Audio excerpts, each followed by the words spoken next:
Para você que está nos acompanhando, Jeremias capítulo 29, versículos 11 a 14, que diz: Eu é que sei que pensamentos tenho a vosso respeito, diz o Senhor, pensamentos de paz e não de mal, para vos dar o fim que desejais.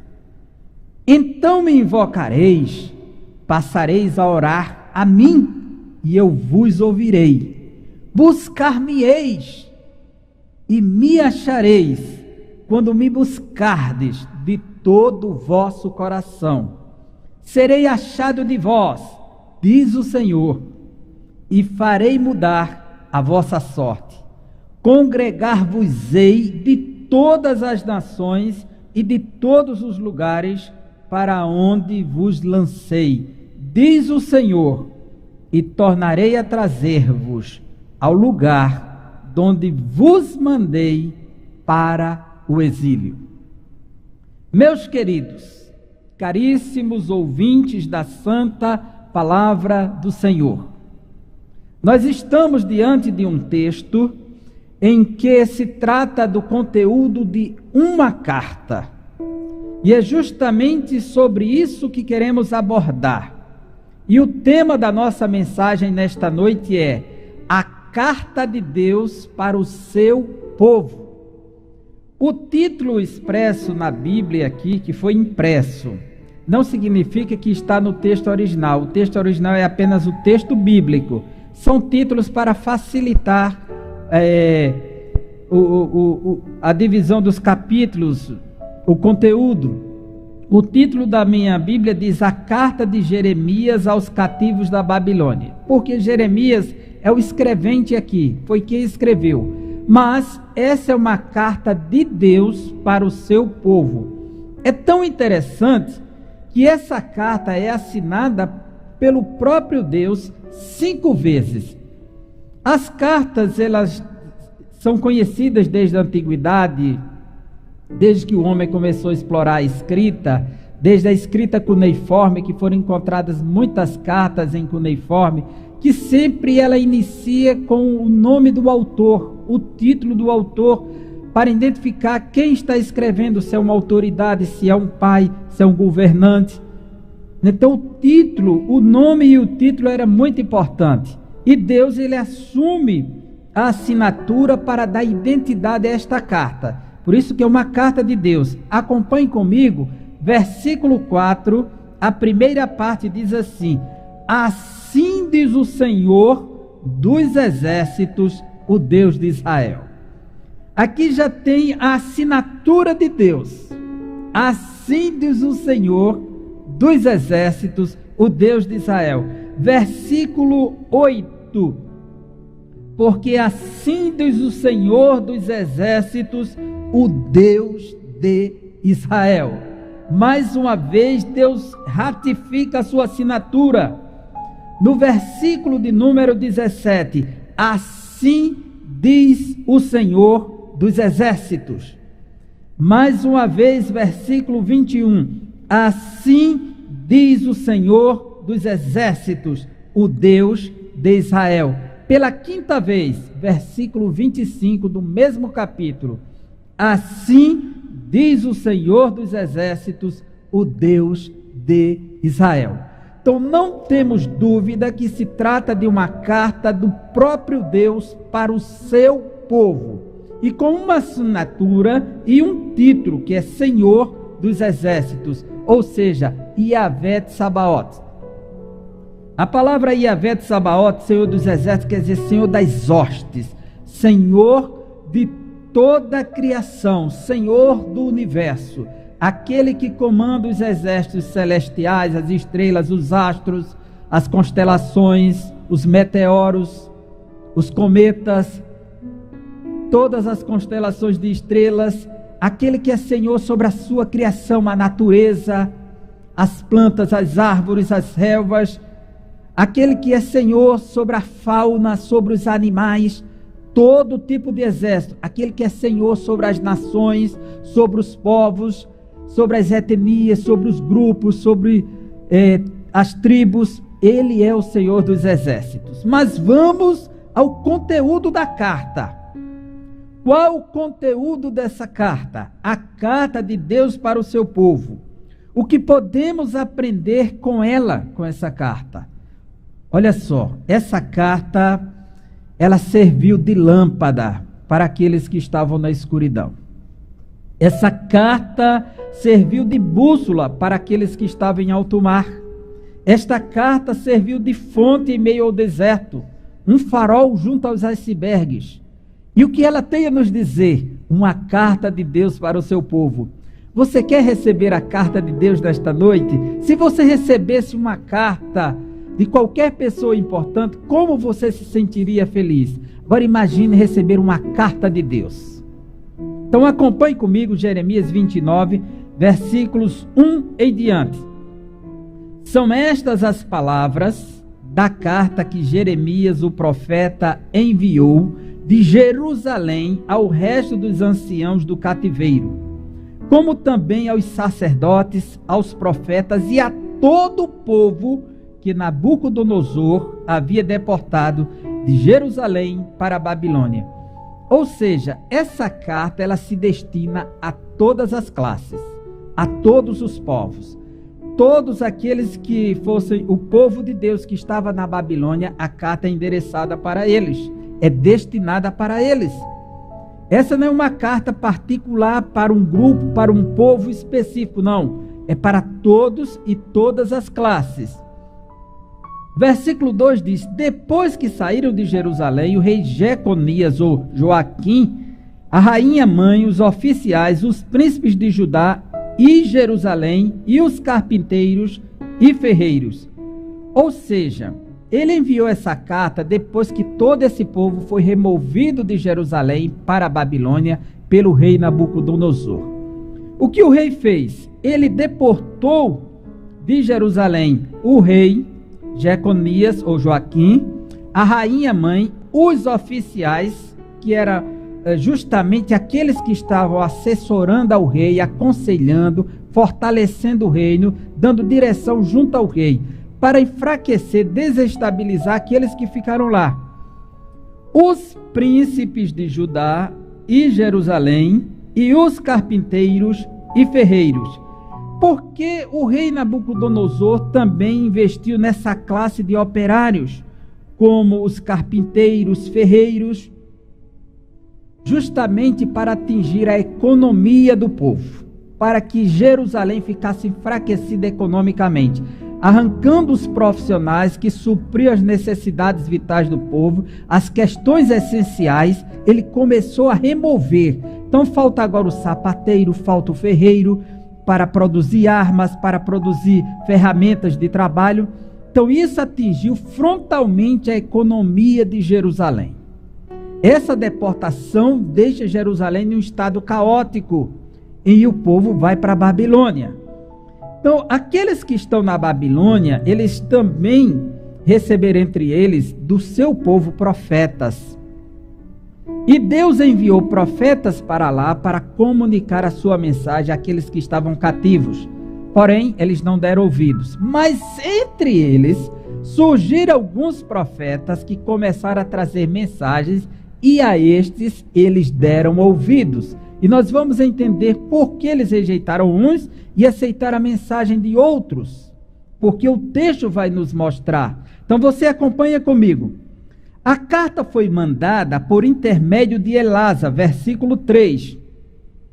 Elasa é o portador da carta, filho de Safã e de Gemarias, filho de Ilquias, os quais Zedequias, rei de Judá, tinha enviado à Babilônia a Nabucodonosor, rei da Babilônia, e dizia. Ou seja, em um momento oportuno em que o rei Zedequias, que ficou tomando conta de Judá, na capital que era Jerusalém, era um reino enfraquecido que estava desestabilizado, um reino que estava sendo bombardeado por falsas mensagens, um reino que estava conectado com a idolatria, descumprindo a vontade de Deus, mas estava submisso à Babilônia, que já levou uma boa parte das melhores pessoas que estavam lá. deixando ele numa situação difícil, e agora ele manda uma embaixada para a Babilônia, e como aquele era um momento de crise, era um momento difícil, foi um momento oportuno para aqueles que iriam, porque estavam junto com a embaixada do rei, de haver proteção. Então, nesse momento, Deus diz: Jeremias, escreve uma carta para os que estão exilados na Babilônia. E qual a mensagem da carta? Agora você vai saber o que Deus diz. Veja só, esse é o conteúdo. E dizia, versículo 4: assim diz o Senhor dos exércitos, o Deus de Israel. A carta não diz assim diz Jeremias, porque aqui não é a mensagem de Jeremias, é a mensagem de Deus por meio de Jeremias através da carta. E o que o Senhor dos exércitos, Deus de Israel, diz para o seu povo? Que podemos aprender coisas maravilhosas. A primeira coisa que vamos aprender com essa carta, que Deus nos ensina, é que Ele está no controle de tudo. Observe o texto comigo, versículo 4. Deus é o Senhor da história, é o Senhor do tempo, é o Senhor do seu povo, é o Senhor da sua criação. Assim diz o Senhor dos exércitos, o Deus de Israel, a todos os exilados que eu deportei de Jerusalém para a Babilônia. O texto começa dizendo que Nabucodonosor levou. Mas do texto do versículo 4 fica claro que Nabucodonosor fez aquilo que Deus determinou que ele fizesse, e com um propósito. Deus se utiliza de Nabucodonosor para punir o pecado do seu povo, para disciplinar o seu povo, para ensinar algo novo para o seu povo. E ele assina a carta mostrando que não foi Nabucodonosor, de forma direta, quem realizou esse ato. E que não era Nabucodonosor que estava no controle, porque era o senhor daquele momento, porque era o imperador, porque era o governante. Não. O texto fica claro que Deus é aquele que mantém o controle de tudo. Assim diz o Senhor dos exércitos. Não é do exército, como se ele tivesse apenas um. Todo tipo de exército está no comando de Deus. Assim diz o Senhor dos exércitos, Deus de Israel, a todos os exilados: eu deportei Jerusalém para a Babilônia. Eu que deportei de Jerusalém para a Babilônia. É Ele quem estava agindo por trás. Ele era o Senhor que estava controlando essa história. Ele era o Senhor desta situação. E tudo isto tem um propósito, que Deus não trabalha sem propósito. O nosso Deus não sai atirando dardos no escuro, não. Nosso Deus sabe o que faz.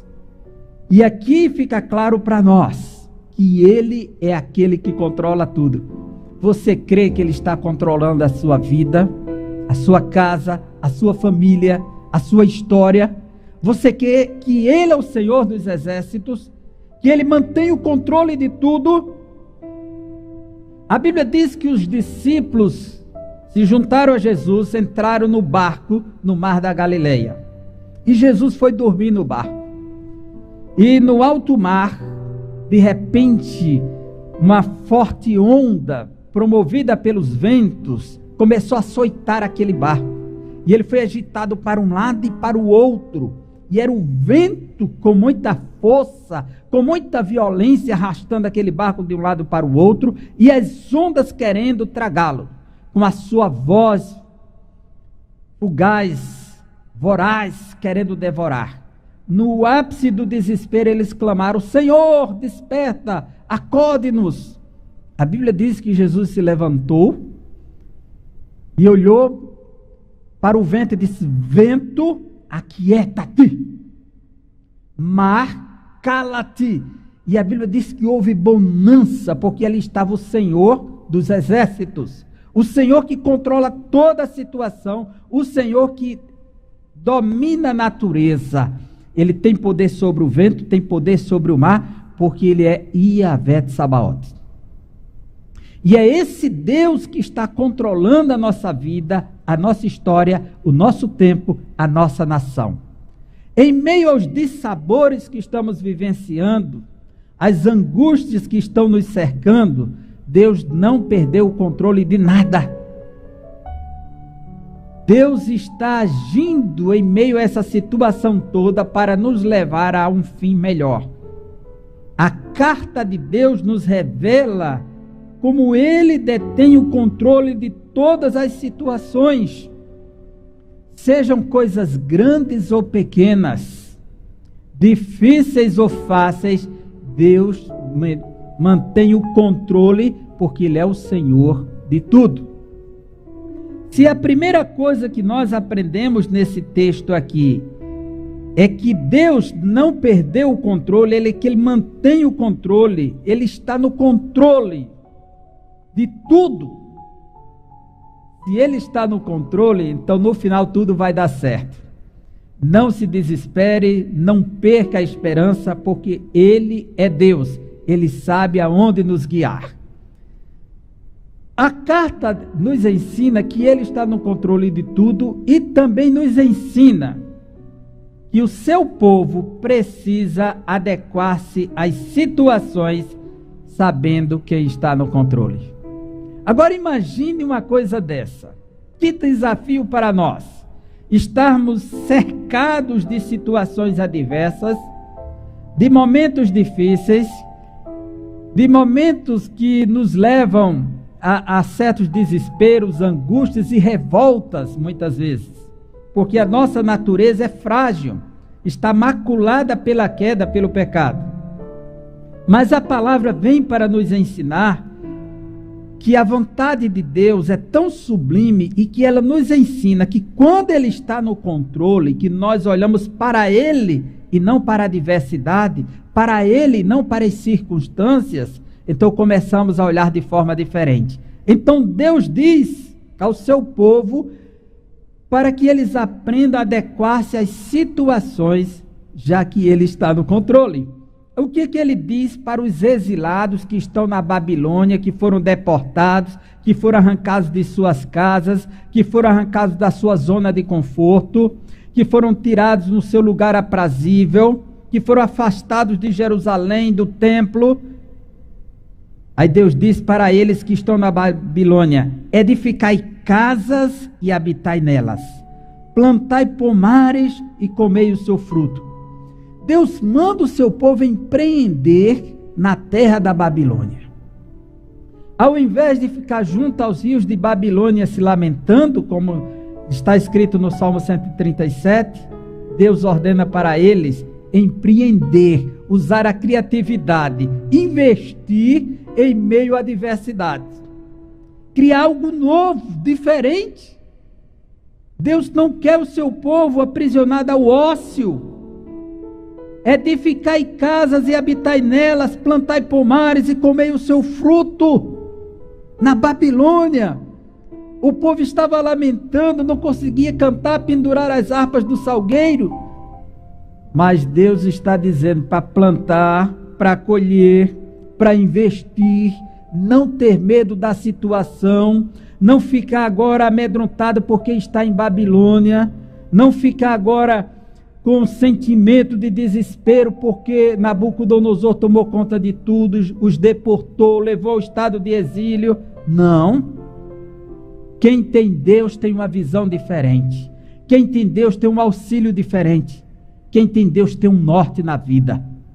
Aí ele diz assim: tomai esposas e gerai filhos e filhas, tomai esposas para os vossos filhos, e dai as vossas filhas a maridos, para que tenham filhos e filhas, multiplicai-vos, e aí não vos diminuais. Ou seja, invistam na família.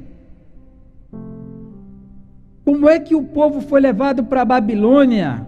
E Deus, ao invés de mandar uma carta dizendo: não se preocupe que eu vou arrancar vocês daí já, vou tirá-los dessa situação, Deus não veio com essa mensagem. Disse: não, vocês têm que se adequar aí na Babilônia, porque o que importa é estar comigo, não é onde você está, é com quem você está.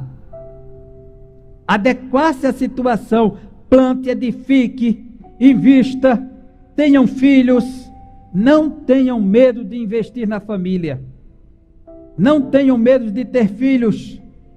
Deus dizendo para o seu povo que está em terra estranha, em terra de cativeiro, em terra de ameaça, em situações adversas, em circunstâncias indesejáveis. Mas Deus sabe o que faz e sabe o que diz para o seu povo, porque Ele tem o melhor para nós. Eu e você não podemos viver num momento desse, dominado pelo medo, pelo desespero, pela angústia, com tantas informações negativas, com tantas notícias alarmantes. Não, nós devemos estar olhando para Deus nessa hora, buscar refúgio no Senhor, confiar em Deus e não se entregar ao medo como se não tivesse esperança, como se não tivesse Deus, e nem tampouco ficar com esses protestos desnecessários e atacando o governo aqui e acolá. Não fomos chamados para jogar pedra em ninguém. Fomos chamados para lançar a mensagem do Evangelho, a mensagem da paz, a mensagem da alegria, a mensagem da salvação. E a injustiça dos homens, Deus punirá. Deus vai punir a injustiça dos homens. Aquilo que estiver fora do plano dele, Ele vai cobrar, que Ele diz nesse capítulo também. Então aqui nós aprendemos, primeiro, Deus está no controle de tudo. Segundo, seu povo precisa adequar-se às situações, sabendo quem está no controle. E não agora se enclausurar, ficar num medo terrível. Não. Vamos avançar, cumprindo as nossas obrigações, respeitando as orientações dos profissionais de saúde, seguindo a orientação do governo naquilo que for pertinente. Vamos estar seguindo, mas acima de tudo, olhando para Deus, seguindo a orientação do Senhor, vivendo de acordo com a vontade do Senhor, movidos. O mundo precisa de paz, o mundo precisa de um referencial, o mundo precisa de um norte. E a quem foi entregue a lâmpada para iluminar na escuridão a mensagem do Evangelho? A igreja do Senhor Jesus Cristo. A quem foi entregue a mensagem de esperança? A igreja do Senhor Jesus Cristo. Se você é a igreja, se nós somos a igreja, nós temos que mostrar para o mundo esse diferencial na nossa vida prática. Então nós aprendemos aqui que Deus está no controle, que o seu povo precisa adequar-se. E terceiro, olha só, Deus diz aqui: procurai a paz da cidade para onde vos desterrei, e orai por ela ao Senhor, porque na sua paz vós tereis paz. Aqui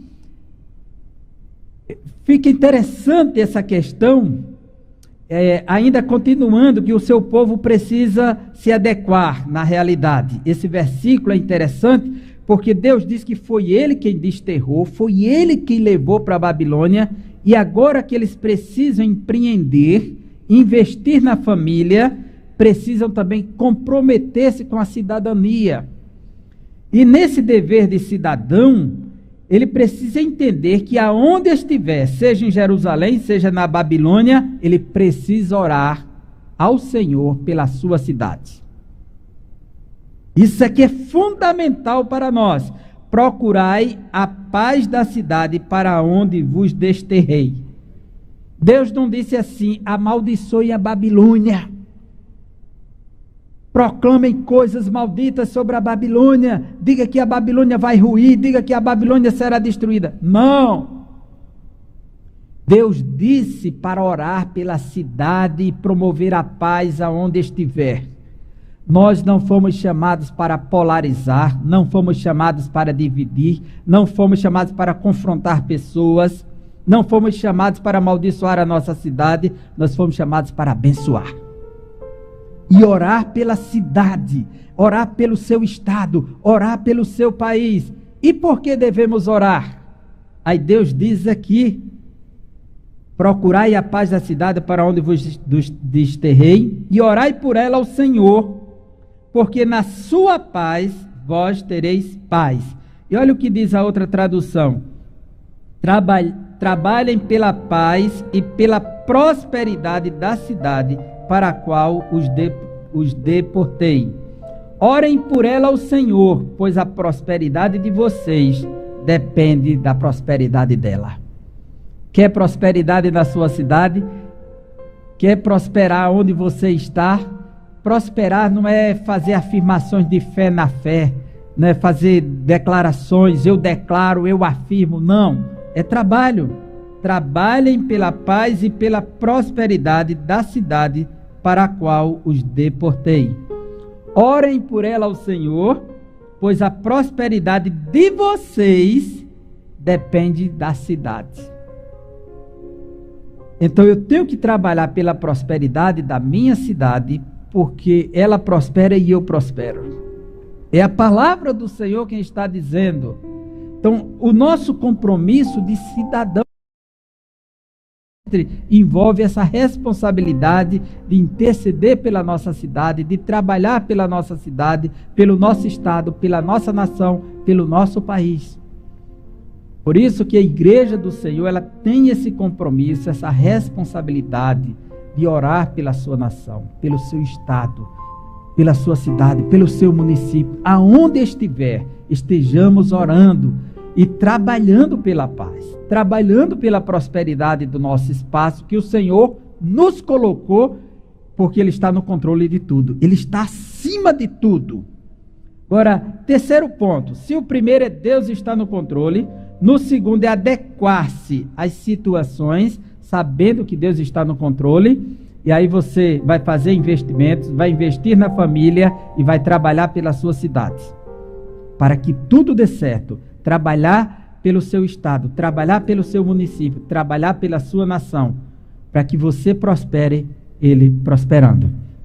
Então nós vamos para a terceira lição que esse texto da carta nos mostra. É Deus que diz para o seu povo o que eles devem fazer. Que o seu povo não deve depositar confiança em esperanças falsas.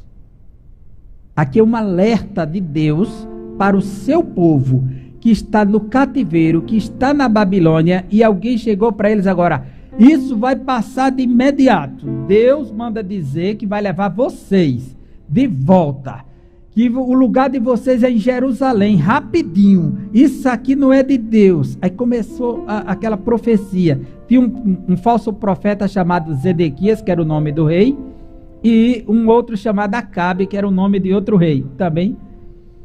E tem um Ananias que estava em Jerusalém enfrentando lá Jeremias. Mas aqui dentro da Babilônia, esses dois falsos profetas, Zedequias e Acabe, estão lá. E tem um terceiro falso profeta que escreve contra Jeremias, que está aqui nesse texto também.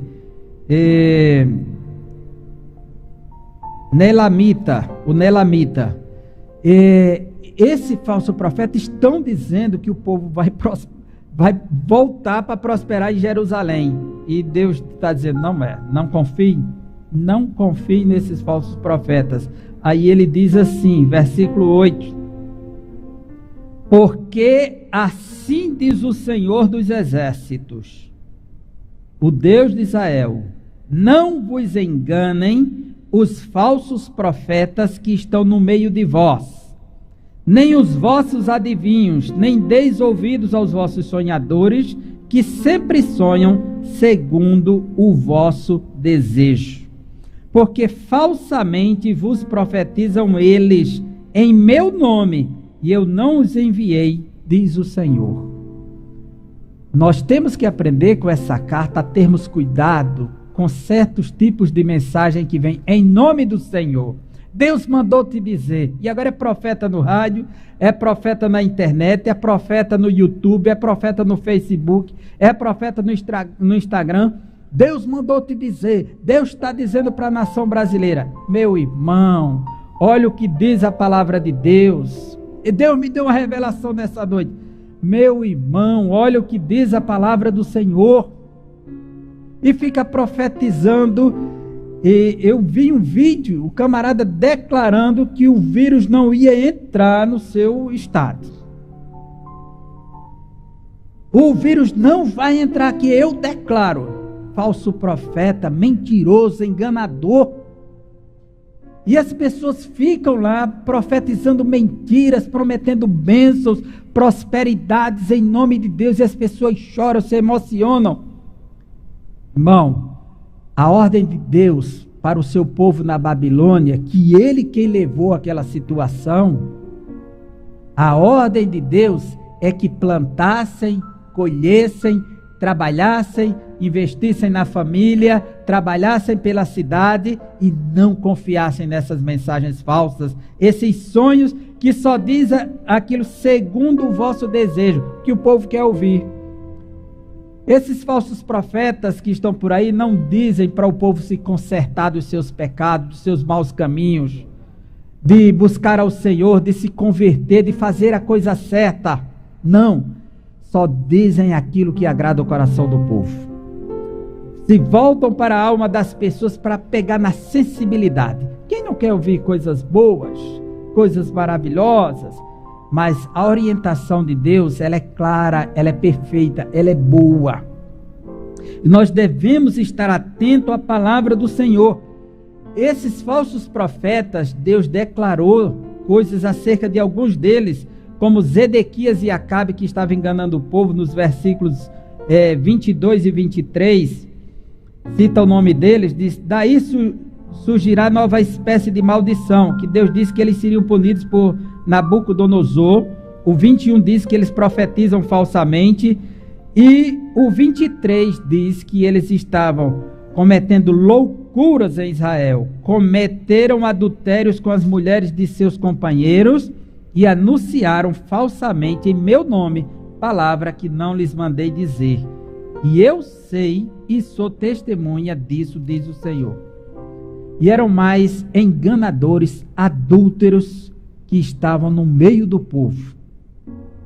De vez em quando surge um escândalo aí a nível nacional e traz prejuízo para a igreja do Senhor, porque as pessoas cegas, elas não conseguem separar o joio do trigo. Acha que todo mundo é joio, né? E aí traz prejuízo para a igreja do Senhor por conta desses profetas falsos, ambiciosos, que não têm compromisso com Deus, nem com sua palavra, nem com o povo. Estão sempre promovendo algum escândalo aí e trazendo vergonha para a igreja do Senhor, porque estão no nosso meio, mas não são do Senhor. E a Bíblia diz que estava no meio do povo, e o povo estava dando ouvidos porque eles agradavam o povo com a sua mensagem.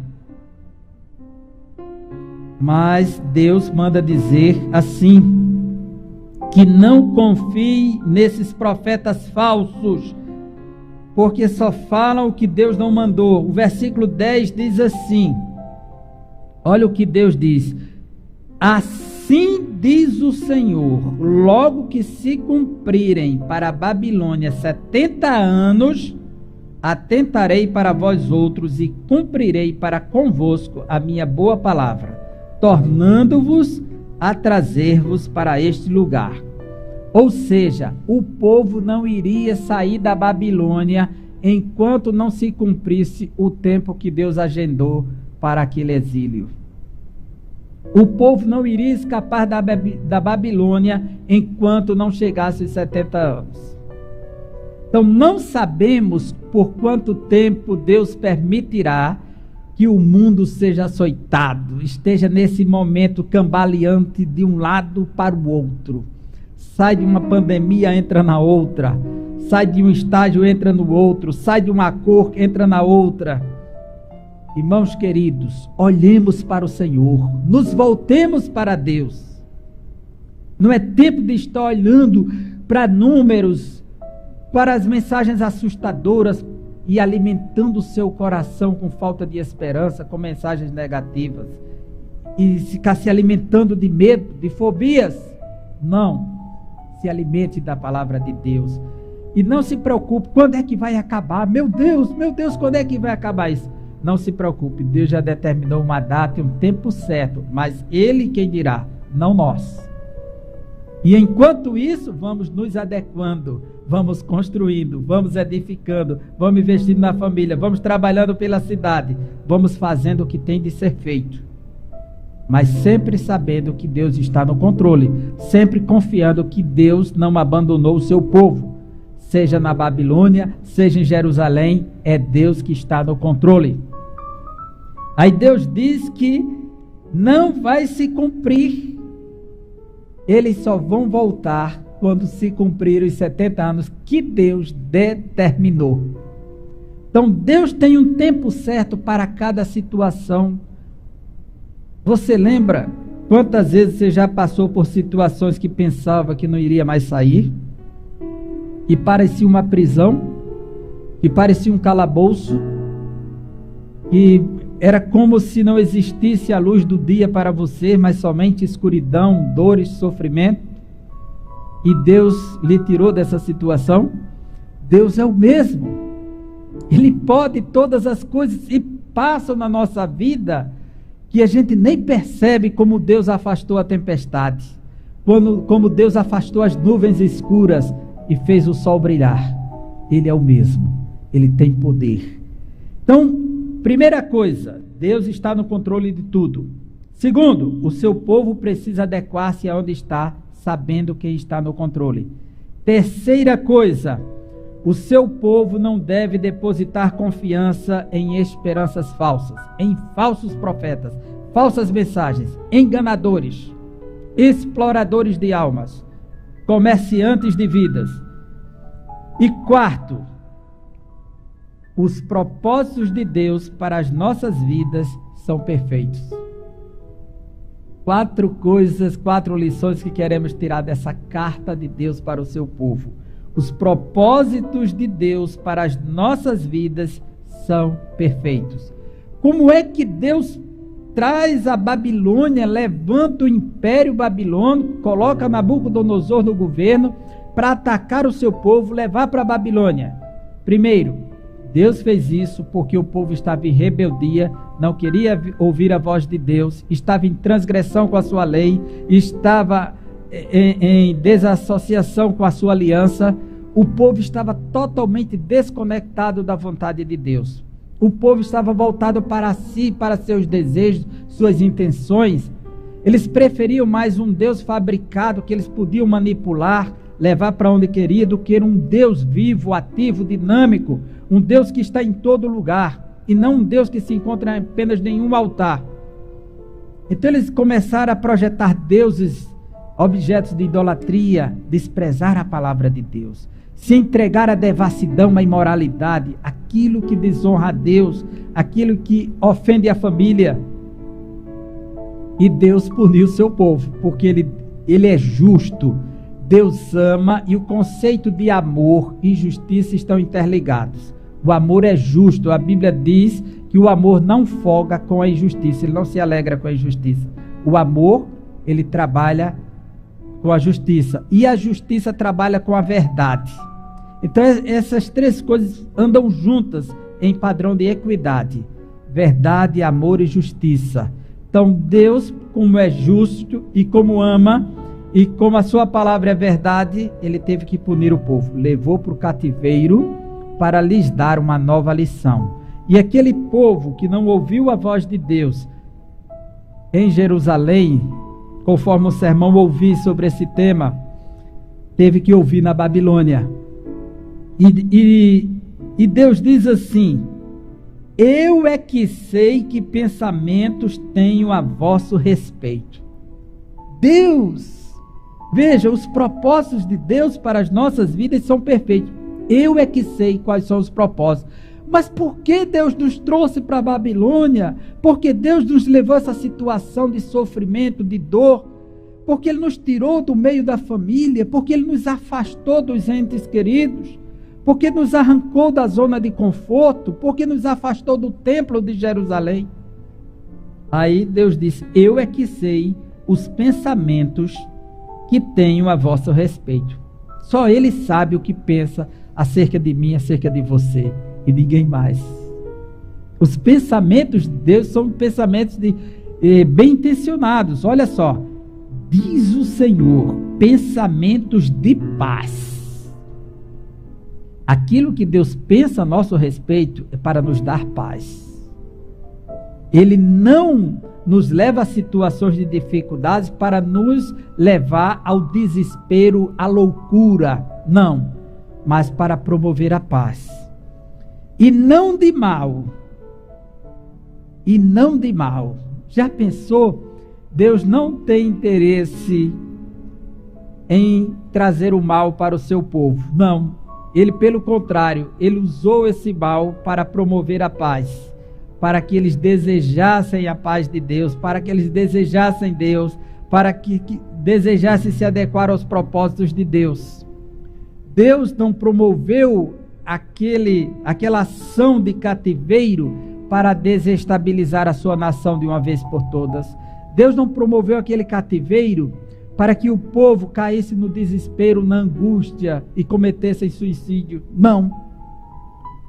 Deus está agindo de forma disciplinar, está disciplinando o seu povo para que eles conheçam a verdadeira paz, para que eles conheçam os propósitos de Deus que são perfeitos para as nossas vidas, porque eles estavam buscando os desejos do seu próprio coração, eles estavam procurando satisfazer as suas próprias vontades. Aí Deus conduz a uma situação para que eles estejam aprendendo na estrada de Deus, do jeito de Deus, do modelo de Deus. Ela diz assim: pensamentos de paz e não de mal, para vos dar o fim que desejais. Olha, o fim, o propósito que desejais. O que você deseja de bom da parte de Deus? Qual o desejo do seu coração? O desejo do meu coração? Aí Deus vai criar o caminho para nos levar ao melhor. Porque os propósitos de Deus para nós são perfeitos. A carta de Deus expressa tudo aquilo que precisamos, que desejamos, que buscamos da parte do Senhor. Só que o jeito de Deus trabalhar é perfeito e nós não entendemos isso. Mas por que isso na nossa vida, na nossa família, na nossa comunidade, na nossa igreja, no nosso estado, no nosso município, no nosso país? Deus sabe. Deus está conduzindo essa história. Ele não perde o controle. É Ele quem escreve a história. Ele é o Senhor do tempo. Foi Ele quem criou tudo. O Deus da Bíblia, o nosso Deus, não é um Deus deísta que está lá em cima e não participa de nada aqui, não interfere na história. Não. É um Deus ativo, é um Deus imanente. Ele é transcendente, mas é imanente. Ele está ao nosso lado, operando. Então, quando o povo percebeu que Deus disse que esse era o pensamento de paz, não era um pensamento mal, de trazer o mal para eles, mas para levar o fim que eles desejavam, algo melhor.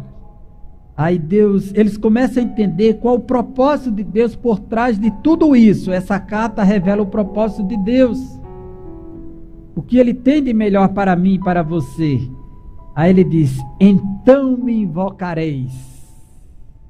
Aí o povo da Babilônia agora só tem uma maneira de escapar e sobreviver, já que é 70 anos mesmo. Os falsos profetas nos enganaram, fizeram promessas falsas, mas Deus está dizendo que o período é prolongado, então vamos invocar. Então me invocareis, passareis a orar a mim e eu vos ouvirei. Porque Deus, isso aqui é metafórico, porque Deus escuta sempre. Quer dizer, os atenderei. Essa ideia de ouvir é atender. Porque eles em Jerusalém buscavam a Deus só quando lhe interessava, mas não honrava a Deus. Como é que Deus iria atender um povo rebelde? Mas agora eles vão aprender a invocar, a orar, e Deus diz: e eu vos ouvirei. Eu vos ouvirei. Buscar-me-eis e me achareis quando me buscardes de todo o vosso coração. Lá em Jerusalém estava o templo, a glória de Deus tinha se revelado quando Salomão inaugurou. Então todo mundo sabia, virou uma tradição que ali era a morada de Deus, a presença de Deus estava lá. que alguém quisesse ir contra Deus era só ir no templo. E eles pensavam que Deus era um Deus local, como os deuses das nações, os deuses fabricados, que tem um lugar para ficar e só é encontrado ali onde deixou. Aí Deus disse: agora vocês vão me buscar de todo o coração e vão me achar. Mas não é lá em Jerusalém não, é aqui na Babilônia. É em meio à dor, em meio ao sofrimento, em meio ao exílio, em meio ao afastamento. É aqui que vocês vão me encontrar, quando me buscardes de todo o vosso coração. E diz assim: serei achado de vós, diz o Senhor, e farei mudar a vossa sorte. Será que nós, brasileiros, não estamos precisando aprender com essa pandemia, com essa situação, que o nosso dever é buscar a Deus mesmo, e buscar de todo o coração, de invocá-lo mesmo? Basta haver uma flexibilização para todo mundo ficar à vontade novamente. Basta haver um aperto, aí todo mundo começa a chorar. Aí aperta de novo, então Deus permite certas coisas para que aprendamos a buscá-lo de todo o coração, invocá-lo em meio à adversidade, em meio às circunstâncias adversas, em meio a momentos hostis, em meio a situações indesejáveis. Serei achado de vós, diz o Senhor, e farei mudar a vossa sorte. Deus tem poder de mudar a sorte da nossa nação. Deus tem poder de mudar a sorte do mundo. Deus tem poder de reverter qualquer situação. Mas para isso precisa um povo que busque de verdade, que chore de verdade, que clame de verdade, que se debruce aos seus pés, que se prostre, que clame, que invoque, e que rasgue o seu coração e não as suas vestes, que abra sua alma para Deus. Congregar-vos-ei de todas as nações e de todos os lugares para onde vos lancei. Ou seja, foi Deus que criou essa situação, foi Deus que levou o seu povo para a Babilônia, foi Deus que conduziu o processo, e é Ele quem quer restaurar, e só Ele pode restaurar, e somente Ele pode resgatar novamente, e somente Ele pode mudar a sorte, e não mais ninguém. E Ele, como é que Ele vai fazer isso? Não sabemos. Ele vai usar todos os meios necessários. Ele usou Ciro para mandar o povo voltar e construir uma casa. Ele usou os reis da Pérsia para conduzir o processo de restauração. Ele usou Artaxerxes para restaurar Jerusalém. Então não existe dimensões ou limites em meio aos planos de Deus. Ele move as nações porque Ele assinou a carta dizendo que Ele é o Senhor dos exércitos. Todos os exércitos da terra lhe pertencem. Ele está no controle de tudo. Nós só precisamos entender que Deus está no controle de todas as situações. E aquilo que for contrário à sua vontade, Ele vai punir, como Ele mostra no texto.